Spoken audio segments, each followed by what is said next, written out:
ladies and gentlemen, Jai Hind.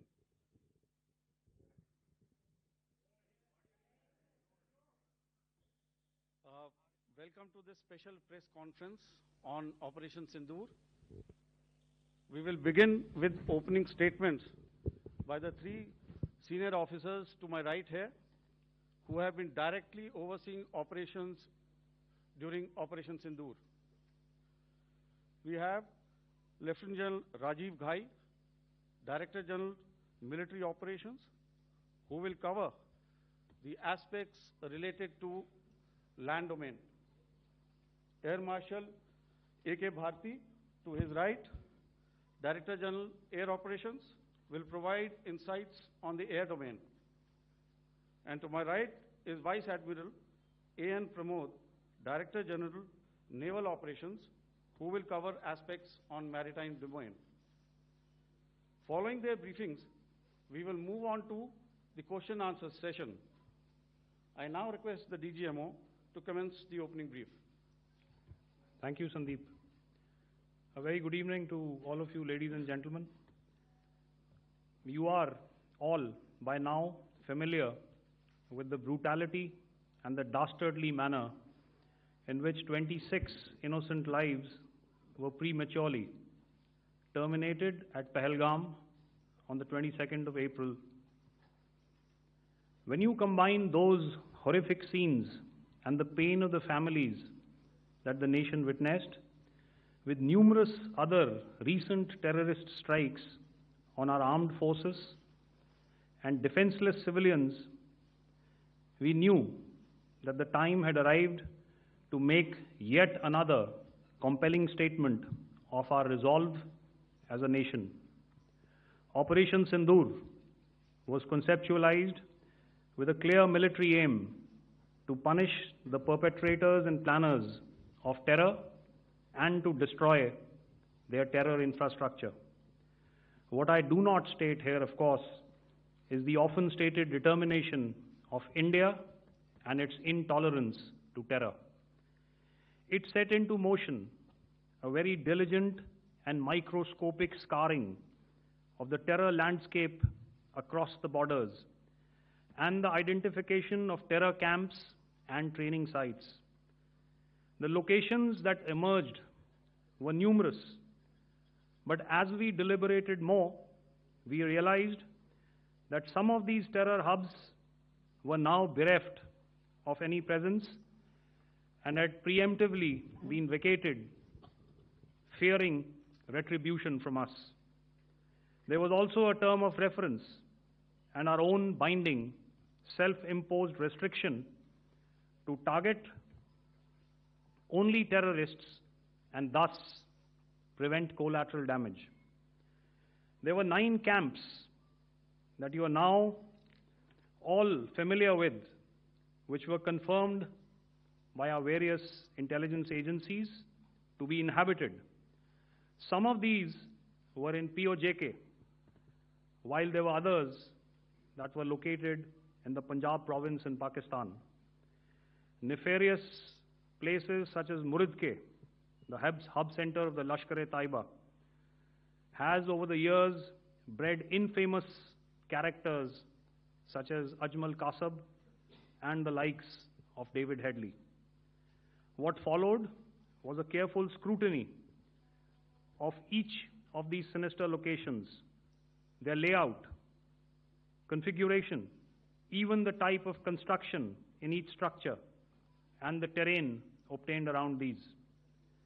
This was with an obvious intent to deduce and identify the exact vector that was required for their neutralization, as also the eyes in the sky that we would send up to ensure that we brought back evidence that we had indeed targeted what we set out to. The precise images of these engagements on that fateful and historical night have already been showcased during the first press statement on the 7th of May that was helmed by our Foreign Secretary. I have no doubt in my mind that we achieved total surprise, and those strikes across those 9 terror hubs left more than 100 terrorists killed, including high-value targets such as Yusuf Azhar, Abdul Malik Rauf, and Mudassir Ahmed that were involved in the hijack of IC-814 and the Pulwama blast. The line of control was also violated soon after by Pakistan, and the erratic and rattled response of our enemy was apparent from the number of civilians, inhabited villages, and religious sites such as Gurudwaras that were unfortunately hit by them, leading to a sad loss of lives. The Indian Air Force played a major part in these strikes by engaging some of these camps, and the Indian Navy provided wherewithal in terms of precision munitions. The Indian Air Force obviously had their assets up in the sky, and I will here request Air Marshal Bharti, the Director General of Air Operations, to detail for you the methodology that the men in blue adopted to successfully manifest this mission. Thank you, Rajiv. A very good evening, ladies and gentlemen. It indeed is a difficult time that we have to come here like this and brief you. We could have done without this, but we had no choice. As the DGMO has detailed, the event was precipitated by the dastardly act at Pahalgaon. The sequence of events have already been detailed. We carefully selected the targets, and out of the 9 selected targets, the target systems that were given to the Indian Air Force were the notorious training camps at Bhavalpur and Muridke, these being further from the international boundary. Through critical target system analysis, we analyzed what was to be done to annihilate these targets and plan to engage these targets with precision air-to-surface guided munitions so as to avoid collateral damage. The modalities of planning process I will not go through at this instant. However, what I would like to show you is the results that we achieved through our targeted airstrikes. Could I have the second slide, please?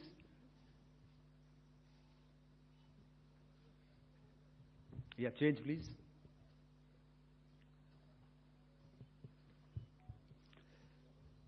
Okay. This is what the terror infra at Muridke looks like.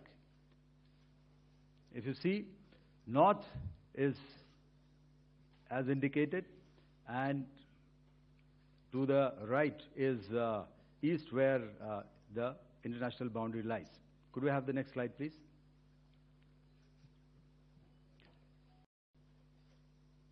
Orientating. Just go back one slide. Okay. Please have a look at this red building, the series of buildings out here, and this empty ground. Next. If you relate, the empty ground is here, and you see this is the first weapon that is impacting. This is the impact point number 1 on Muridke training camp with our precision guided weapons on early morning 7th. Next, please. Keep your eyes glued for the second weapon coming in and the second impact on the selected target point. Next slide, please.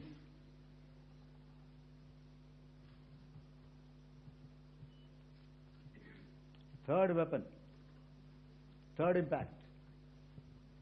Continue. and fourth weapon, fourth impact. So through these targeted and precision targeting, we addressed the target at Muridke, which was the turning infrastructure.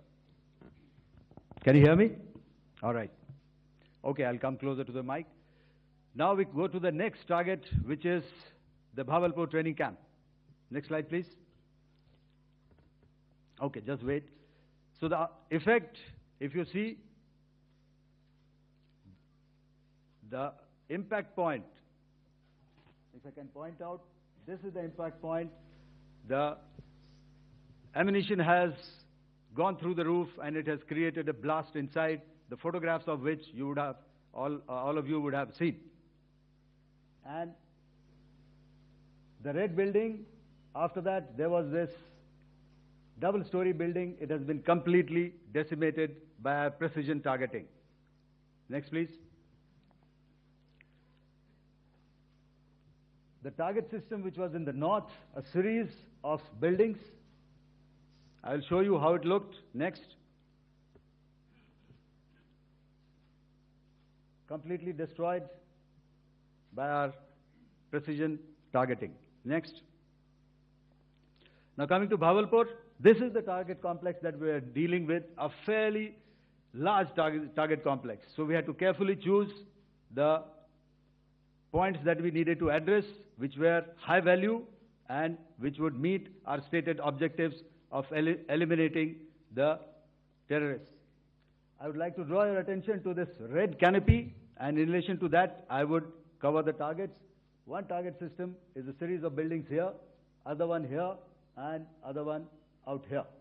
Next slide, please. This is how it looked before, and this is how the building looked after the impact of the weapon. And orientation in relation to this red canopy, you can see here. Next, please. Before, next,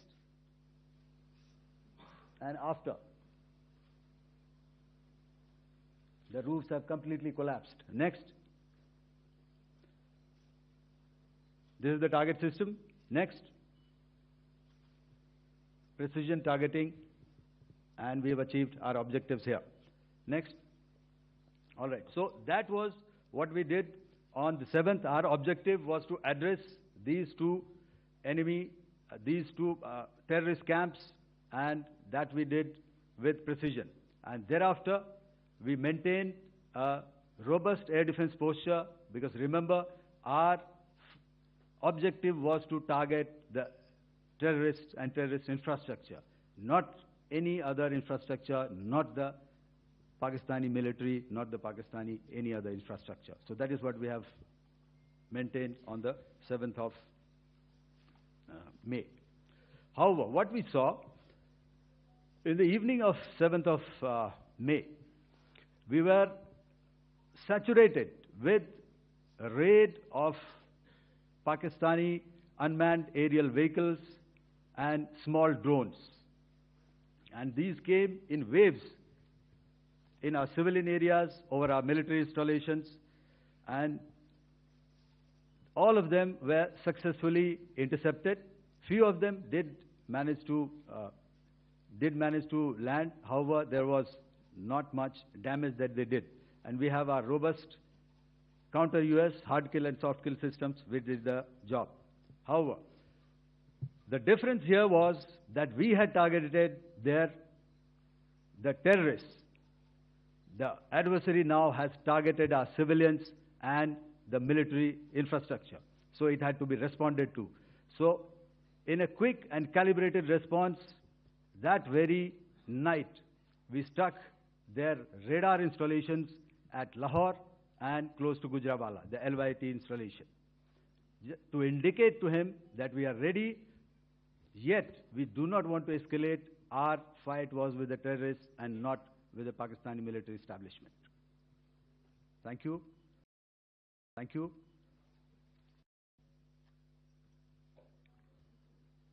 Thank you, Air Marshal Bharti. So, ladies and gentlemen, he's outlined operations not only on the night of 6th and 7th of May, when Operation Sindoor commenced, but also on the subsequent night. Being well aware and familiar with the congenital and impulsive nature of our adversary, and even though we did attempt to reach out and communicate our compulsions to strike at the heart of terror to my counterpart in the immediate wake of Operation Sindoor, the request was brusquely turned down, with an intimation that a severe response was inevitable and in the offing. We were, of course, prepared. Operations on the 7th and the 8th, Air Marshal Bharti spoken about. On the night of 8th and 9th of May, they flew drones and aircrafts into our airspace all across the borders and made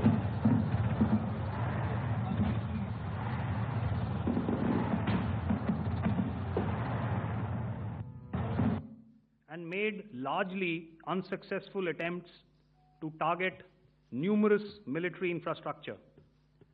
Violations on the line of control by Pakistan also commenced yet again and precipitated into fierce arty engagements. The air operations on the night of 8th and 9th of May, I'll yet again request the DG Air Operations to cover.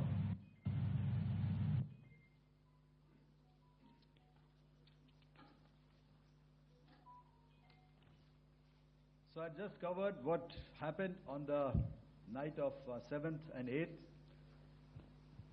What we found that on the night of 8th and 9th, starting as early as 22:30 hours, our cities had a mass raid of drones, unmanned aerial vehicles, UCAVs, starting right from Srinagar, going down right up to Nalia.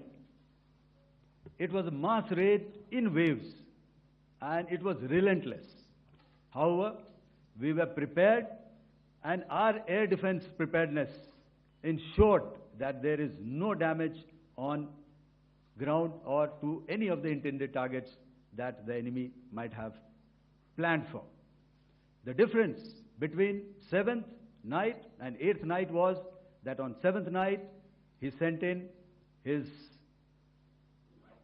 Jihad class of UAVs, however, these UAVs can go some distance, they are armed. However, on the 8th, less numbers of armed UCAVs were there or UAVs were there, and more numbers of quadcopters, maybe for surveillance or just for harassment of civilians. This continued till midnight. Our air defense preparedness ensured that there was no damage on the ground, either to the military installations or to the civilians. However, the enemy had yet again shown that he wanted to up the ante and he wanted a fight, and we were up to the task. In a measured and calibrated response, we once again targeted his military installations, which included his SAM sites at Malirkant. This also included his surveillance radar sites at Lahore and close to Gujranwala. These were suitably addressed, and thereafter his drone attacks continued even till morning, which we countered, and during the daytime there was some respite. Here I would like to bring out another aspect. What we found was that while the drone attacks were being launched from somewhere close to Lahore, enemy had allowed his civilian aircraft to also continue to fly out of Lahore. Not only his own aircraft, but international passenger aircraft, which is quite insensitive, and we had to exercise extreme caution, even at the cost of some tactical disadvantage, to ensure that there is no damage to any of the civilian aircraft. And this was also brought out in our press briefing during the day. So I will now hand over to my colleague to cover the events of 9th onwards. On land, we also undertook certain measures such as deployment of air defense and electronic warfare assets to establish an integrated grid with the Indian Air Force, and I have seen and heard some of you wax eloquent about the benefits of such an architecture when it comes to negating and combating air intrusions. We also carried out deployment to include movement of our forces in the land, sea, and air domains. The night of the 9th and the 10th of May saw similar intrusions by drones and aircrafts, and this time there was a concerted effort to target airfields and some very, very important logistic installations, albeit yet again unsuccessful and denied gallantly and efficiently, I must say, by the integrated Indian Air Force and Indian Army Air Defense. We further strengthened our deployment and also initiated some pressure points to send a very clear and unambiguous message to the other side to desist from any misadventures on land. Some of the airfields and dumps saw repeated attacks in waves from the air.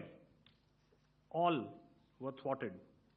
The Pakistan Army has reported to have lost approximately 35 to 40 personnel in artillery and small arms firing on the line of control between the 7th and the 10th of May.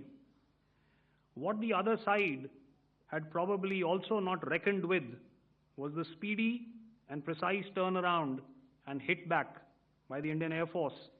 And I will yet again ask Air Marshal Bharti to speak about these significant and game-changing strikes. I will thereafter request Vice Admiral Pramod, my colleague and Director General of Naval Operations, to tell us about some very telling naval maneuvers in the Arabian Sea that exerted pressure on the night of 9th and 10th of May. Over to you, sir. Thank you. Commencing about 2000 hours, that is 8 p.m. local time, on 8th of May, several Pakistani unmanned aerial systems, drones, combat vehicles attacked multiple IF bases. These included Jammu, Udhampur, Pathankot, Amritsar, Bhatinda, Nal, Dalhousie, Thois, Jaisalmer, Uttarlai, Falodi, Nalia. These were almost simultaneous and they came in waves. All our AD guns and other systems were waiting for them. All these waves were neutralized by our trained crew using the air defense systems that they have, and also some of them were utilized using our legacy systems like Pechoras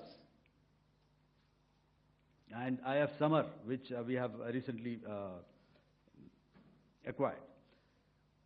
And some were neutralized by the Garud snipers. There was no damage on ground from these incursions and these mass raids, if I could call them, from the Pakistani side. However, following these relentless attacks on our air bases, on our forward positions, and on our civilian targets, this was time to convey some message to our adversaries. And therefore, a decision was taken to strike where it would hurt. And towards that, in a swift, coordinated, calibrated attack, we struck his air bases, command centers, military infrastructure, air defense systems across the entire Western Front. The bases we struck include Chaklala, Rafiki, and mind you, Chaklala is Islamabad, Rahim Yar Khan, Sakar, sending a clear message that aggression will not be tolerated. This was followed by strikes at Sargoda, Bholari, Jacobabad, We also struck the C2 centers at Murid, the UAE complex at Murid, Rafiki, radar at Chunia, which I will show you, Rahim Yar Khan airfield, and the unmanned combat aerial vehicle hangar at Sakar. I would like to reiterate here that we have the capability to target every system at these bases and more. However, it was only a measured response to instill good wisdom to our adversary to refrain from further escalation. IF's response was directed only at military installations, avoiding civilian and collateral damage. I would now like to show you some of the effects that have been achieved as a result of our air operation.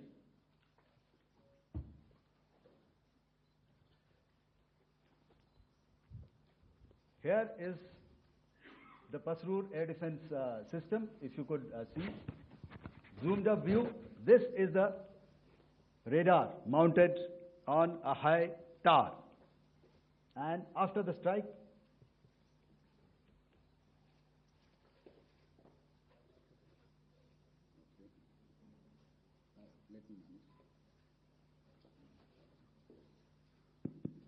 thank you. Can you hear me? Yeah, thank you. And after the strike, this is what has happened. This radar has been taken out, completely burnt. Next slide, please. The Chunia air defense radar, which was taken out on 7th and 8th. This is the radar site. A blown up photograph, once again, on a tower. Not very clear, but what you see very clearly is the after effect after we have struck. The radar head has been completely decapitated. Next slide, please. Arifwala air defense radar. In this complex, you see how it looked before, blown up image, and after really blown up. Next. Now coming to Sargodha airfield. Remember, this is one of their important airfields wherein they have a lot of assets, F-16s, other assets which they keep getting, training institutes. And we have stuck this airfield.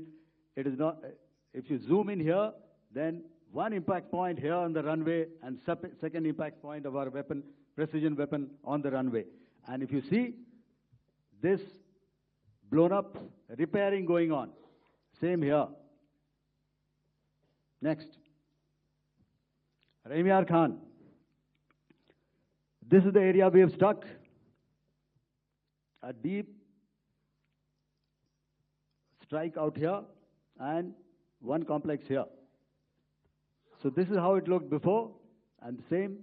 You see a big crater, another crater here, and this complex, after strike, neutralized. Next. Chaklala airfield, Noor Khan, once again a major air base, a lot of their logistic assets out here. This was the chosen complex that we intended to strike and convey a message. Next slide, please. This is how it looked before, and this is how it looked after our strike. Next. Sakar. We chose the radar site at Sakar. This is the radar site, and after it was struck, this is the aftermath, completely burnt out. Next, please. Aircraft shelter. This is how it looked before the strike, and this is how it looked after the strike. The roof of the buildings completely caved in and burnt. Next. Bolari airfield, aircraft hangar. This is how it looked before, and this is how it looked after the precision strike. Next. Jacobabad, aircraft hangar, and this is how it looked after. Next. So what I'm trying to convey here, ladies and gentlemen, is to start with, Our fight was neither with the Pakistani military nor with anybody else who's there on the other side. Our fight was with the terrorists. We neutralized the terrorists that we selected to be neutralized, and thereafter we only maintained the air defense posture. However, we were relentlessly pounded by waves after waves, night after night, by his UCAVs, by his drones, and by his other unmanned aerial systems. And that left us with no choice but to retaliate, and yet our retaliation was calibrated, it was graduated, and it was proportionate. Thank you.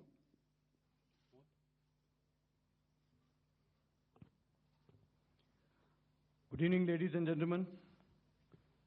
In the aftermath of the cowardly attacks on innocent tourists at Pahalgam in Jammu and Kashmir by Pakistani-sponsored terrorists on 22nd April, the Indian Navy's Carrier Battle Group, surface forces, submarines, and aviation assets were immediately deployed at sea with full combat readiness in concert with the Joint Operation Plan of the Indian Defence Forces. You may be aware that we tested and refined tactics and procedures at sea during multiple weapon firings in the Arabian Sea within 96 hours of the terrorist attack. The aim was to revalidate our crew, armament, equipment, and platform readiness to deliver various ordnance on selected targets precisely.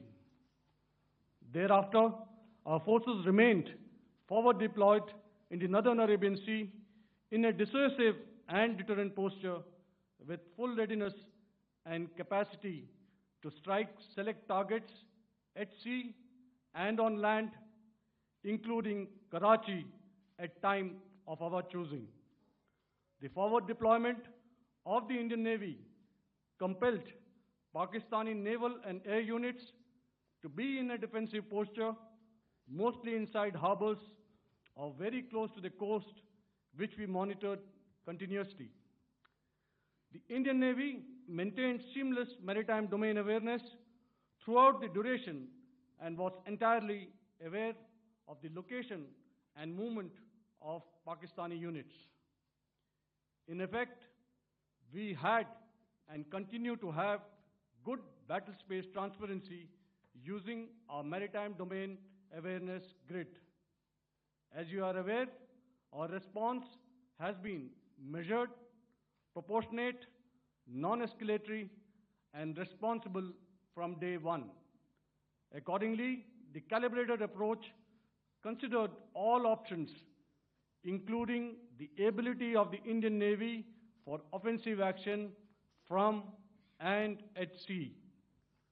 As part of this escalation control mechanism, the application of force by the Navy was planned in a synchronized manner in coordination with the Army and Air Force, the highlight being teams from the three services working closely in an integrated manner. Along with the kinetic actions by the Indian Army and Indian Air Force, the overwhelming operational edge of Indian Navy at sea contributed towards Pakistan's urgent request for a ceasefire yesterday. As we speak, Indian Navy remains deployed at sea in a credible deterrent posture to respond decisively to any inimical action by Pakistan or Pakistan-based terrorists. Thank you. Samno Varna, Jai Hind. Now I'll hand over to Director General Military Operations for further proceedings. Director General Military Operations for further proceedings. Ladies and gentlemen, on the 10th of May, in the morning, even as we were getting into a huddle to wargame the events of the previous night, a routine exercise, I received a message on hotline from my counterpart in Pakistan seeking my willingness to communicate. Since our initial aim was to strike at terror camps, and all our actions in the subsequent days were in response to the intrusions and violations by the Pakistan Air Force and its army, it was decided that I would indeed speak with my counterpart. You are already aware, I've seen it being covered on national television, that my communication with the Pak DGMO was conducted at 15:35 hours yesterday and resulted in cessation of cross-border firing and air intrusions by either side with effect from 1700 hours, 10th of May, after he proposed that we cease hostilities. We also decided to further speak on the 12th of May, that's tomorrow, at 1200 hours, to discuss the modalities that would enable the longevity of this understanding. However, disappointingly, and must I add, expectedly, it took only a couple of hours for the Pakistan Army to violate these arrangements by cross-border and across the line of control firing, followed by drone intrusions across the expanse of the Western Front through last night and in the early hours of the morning today. These violations were responded to robustly and dealt with as they must be. We have earlier today sent another hotline message to my counterpart highlighting these violations of the understanding between the DGMOs on the 10th of May and our firm and clear intent to respond to these fiercely and punitively, if repeated tonight, subsequently, or later. In this regard, I must inform all of you that the Chief of Army Staff has earlier today conducted a security review and has granted full authority to our Army commanders for counter-actions in the kinetic domain in case of any violation by Pakistan. In the end, I pay my solemn homage to my 5 fallen colleagues and brothers from the armed forces and civilians who have tragically lost their lives in Operation Sindoor. Our hearts go out to the bereaved families, and we express our solidarity to them in this lifetime and beyond, at this grave juncture in their lives. Their sacrifices shall always be remembered and spoken of in glowing terms by a grateful nation. We have thus far, ladies and gentlemen, exercised, and my colleague Pramod highlighted this, immense restraint, and our actions have been focused, measured, and non-escalatory. However, any threat to the sovereignty, territorial integrity, and safety of our citizens will be met with decisive force. Jai Hind. Okay, ladies and gentlemen, we are now open for questions. All right, now, since I would not know all of you, I would expect you to please raise the placard or your hand, and once I indicate, I expect you to please give out your name and the media group that you belong to. Keep your questions short so that we can take as many questions as possible. Also, ladies and gentlemen, kindly bear in mind that confidential aspects may not be answered by the 3 DGMOs. Right. I've got a lot of hands there. Let me start from the left. Left foot always in front when we start marching. So here we have to the left, okay. Yeah, 238.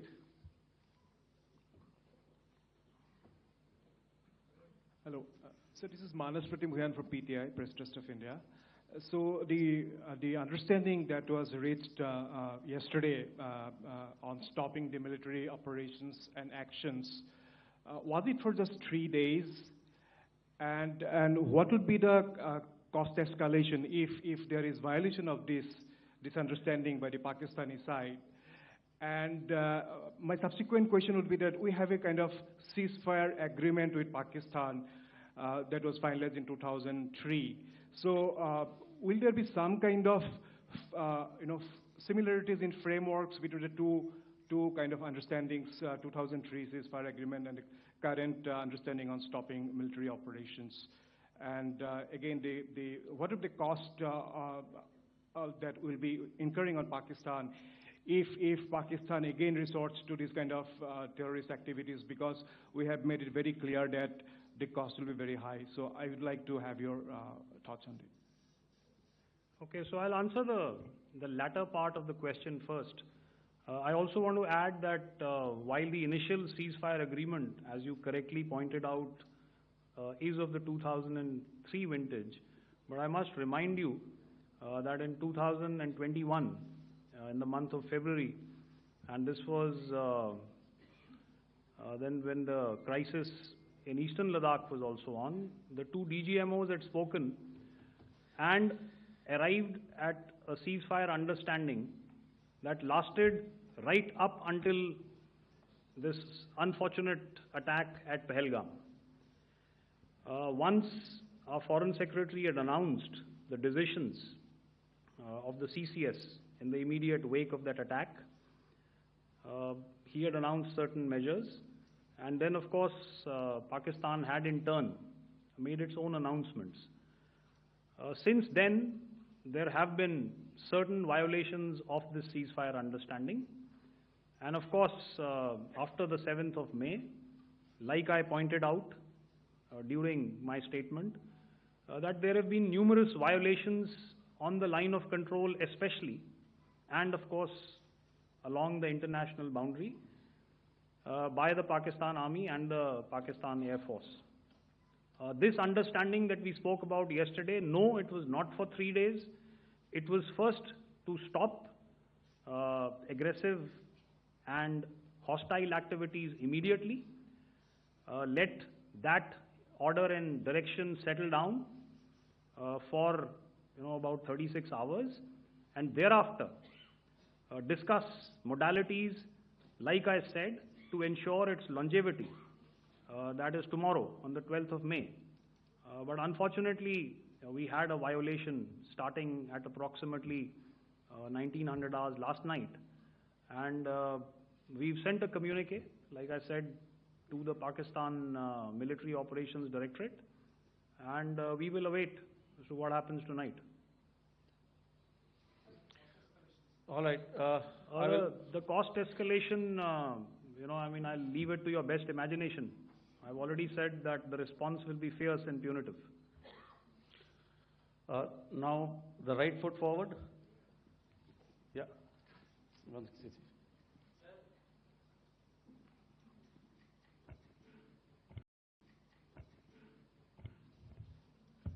Sir, I am Ajit Dubey from ANI, sir. Sir, my question is that you talked about the loss of lives to the Pakistan Army, that was around 35 to 40 kills secured by the Indian Army. Sir, can you tell us what would be the total loss of life to the Pakistan Army in both Army and Air Force attacks, sir? And how good was the performance of the BrahMos, Scalp and the S-400 during the operations? And sir, since we have sir, just one no line, multiple sir. questions, please. Sir, All right. and since sir, we have achieved such a spectacular, we have made good achievements in this entire operation. Can we say that we have emerged victorious, or we have a big upper hand over the Pakistanis in this entire conflict? Thank you very much, sir. So I'll answer the question about the loss of lives on the other side. Of course, there are various means to ascertain that number. There is information from various agencies that come in. There are, of course, on the line of control, other ways to find out as to what has been the effect of what you are doing there in ceasefire violations. So therefore, I mentioned 35 to 40 on the line of control, and please remember that once Operation Sindoor was launched, the responses of the Pakistan Army were also on Indian Army or the Indian Armed Forces infrastructure. Let me put it that way. So that's why I did not cover casualties of the Pakistan Army, at least in the initial phases of battle, because those were not our targets. Our targets were terror-oriented, and of course later, once they launched air intrusions and air operations on our infrastructure, we've used heavier weapons, and of course there would have been casualties, but those are still being assessed. The effects of the weapons that you mentioned, I will request Air Marshal Bharti to apprise all of you about those. Good evening, Mr. Sujit. How are you? Ajit. Okay, we're meeting after some time. I never mentioned about any of the weapons that we used. Check. Okay. What I was saying, that I never mentioned of any of the weapons, the caliber that we used. All right, so we'll leave it at that. Those are matters of operational details which I would not like to go into. But suffice to say that whatever methods and whatever means we have chosen, it had the desired effects on the enemy targets. How many casualties? How many injuries? Well, to start with, our aim was not to inflict casualties, but in case there have been, it is for them to count. Our job is to hit the target, not to count the body bags. And the last part of your question, I wonder if you read out the tweet on ADG-PI at midnight once we'd done what we had to in Operation Sindoor. And that's credit to my friend here on the left. Justice has been served, Ajit. That is all that I will say. Ajit, I'll request you to, refrain putting words into his mouth. All right. Yeah, I'll come back to the left. 147. Sorry, 47. No, one word. 47. Did I see it here or? Yeah. Good evening, gentlemen. Sorry, 147, I saw it there. Sorry. Yeah. Since I've already said, 147, start please. Hi, sir. Good evening. This is Shivam Patel from Reuters News Agency. Thank you for giving me the opportunity. My question, sir, is how many military targets did Indian Armed Forces strike in Pakistan in response to the attacks from Pakistan? How were these targets selected? And how many troop casualties have been there in total on both sides, if you can give details? Thank you. I'm sorry, where are you? I haven't spotted his. He's to the right. Okay. Can you just repeat that for me, please? Sure, sir. So my name is Shivam Patel. I'm from Reuters News Agency. My question is, how many military targets in total did the Indian Armed Forces strike in Pakistan in response to the attack from Pakistan? How were these targets selected? And how many troop casualties have been there on both sides, if you can? So you're speaking of the targets that I mentioned in the wake of the attack at Pahalgam, right? Yeah, I think it's amply clear to everybody here that the Pakistan Army has not crossed the international boundary, neither in the plain sector nor on the line of control. So the intrusions have been in the air. There have been certain attempts on the line of control when ceasefire violations have been on to try and infiltrate and carry out and perpetrate activities that we are all very well familiar with. Whether these are by terrorists or by the Pakistan Army or its special forces and commandos is difficult to say, but each of these have been effectively thwarted. So therefore, as far as engagements of military targets on the other side is concerned, I thought Air Marshal Bharti covered those very well and in detail, and he also mentioned as to how they went about targeting those. I think those images were very clear and very, very graphic in telling us as to what we needed to hit. And you'll remember right at the outset I said that we even went into what was the construction in each of these locations, and therefore decided on the vector that had to be utilized. Please. Okay, if I could add to what the DGMO has said.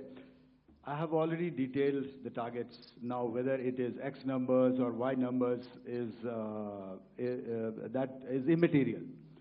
And what damage have we inflicted? You have seen. What are the casualties on the other side? As I said, that is for them to count.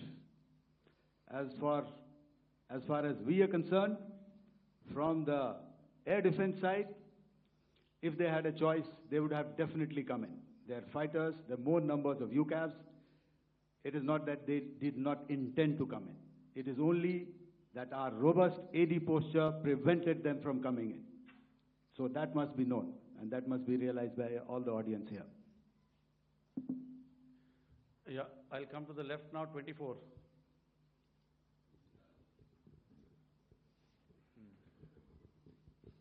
Good evening, sir. This is Anvesh Rath from Z. Sir, I wanted to know on the first briefing, which was done by FS and two representatives from Air Force and Army, you showed a list where there was 21 places in that list. You have stuck 9. Are more operations going to be held? Is Operation Sindoor still on? And the second question, thank you, sir. Thank you so much. And also, I want to congratulate all three of you for a fantastic operation that you guys have done. Thank you so much. Thank you so much for that one question. Yeah. Sir, the question. Unfortunately, Rath, is that your name? I'm sorry. You know, as far as operational details are concerned, I am not in a position to share those right now. But I think I'll take a cue from Pramod. You know, he said towards the end that the Indian Navy is still in a posture that is deterrent. And I have already made it very clear towards the end of what I said that it's only a couple of hours ago that the Chief of Army Staff has carried out a security review, and he's authorized our Army commanders to deal with violations of any kind from across the borders in a manner that they deem fit. So again, to reiterate, the response will be fierce and it will be punitive.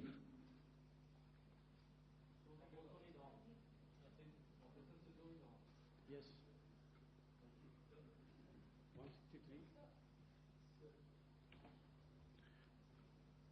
I'll go back this side now. Yeah, 255. She said middle wale kya karenge, so 255. Oh, sorry. Good evening, sir. Yeah, I'm Shailesh from National Defense.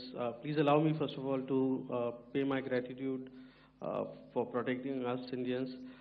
Thank you very much. Sir, since the enemy has been talking about